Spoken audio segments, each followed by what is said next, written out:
à tous, que la paix de Dieu soit avec vous. Je m'appelle Kundwakisa Daniela, je suis prédicatrice de l'évangile de Jésus-Christ. Faisons de qu'en ce moment un seul esprit pour recevoir la parole de Dieu dans nos cœurs.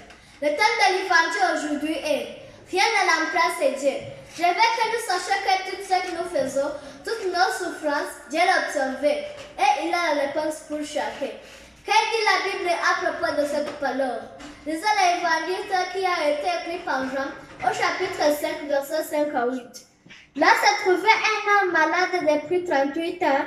Jésus l'ayant vu coucher et sachant qu'il était malade depuis longtemps, lui dit, « Veux-tu être guéri ?» Le malade lui répondit, « Seigneur, je n'ai personne pour me jeter dans la piscine car l'eau est agitée, et pendant que je vais, une autre descend avant moi.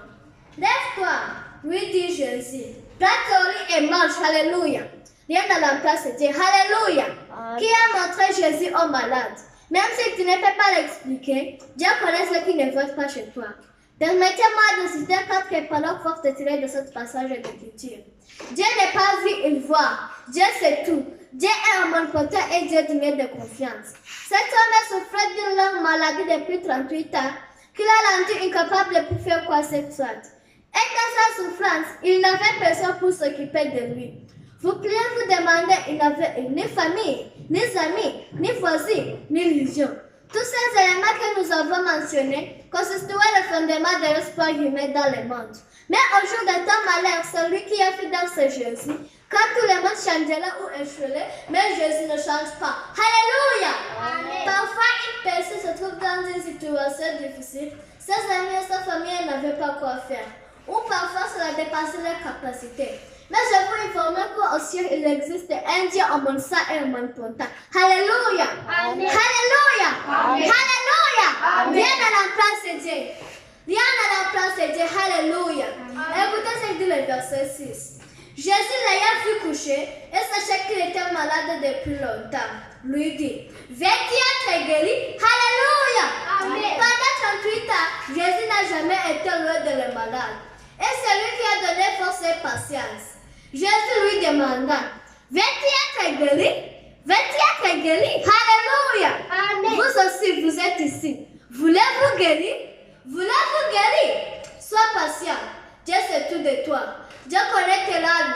Et peut-être que demain matin, la joie se manifestera. Alléluia! Amen. Les malades connaissaient le chemin de la piscine comme le rien de guérison, mais ils n'avaient personne pour l'aider.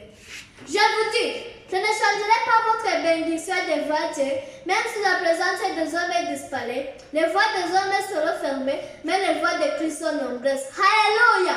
Lève-toi, lui dit Jésus. Prends ton lit et marche. Alléluia! Amen. Jésus a le chemin, la vérité et la vie. Jésus est un Dieu qui a sauvé les hommes dans la piscine. La piscine, c'est la parole de l'évangile. Croyez aujourd'hui et vous verrez le miracle de Dieu. Dieu fait ressusciter vos morts. Dieu t'a guéri d'une longue maladie. Dieu t'a donné une parole qui a été critiquée. Alléluia! Amen. Dieu t'a donné une nouvelle nom. Dieu t'a créé une nouvelle famille et de nouveaux amis. Lève-toi, lui dit Jésus. Prends ton lit et marche. Alléluia! Amen. Si vous croyez au sein de Jésus, levez-vous et priez. Ouvrez la bouche et demandez ce que vous voulez. Et cela vous sera accordé. Que Dieu nous bénisse pour cette bonne nouvelle. Amen.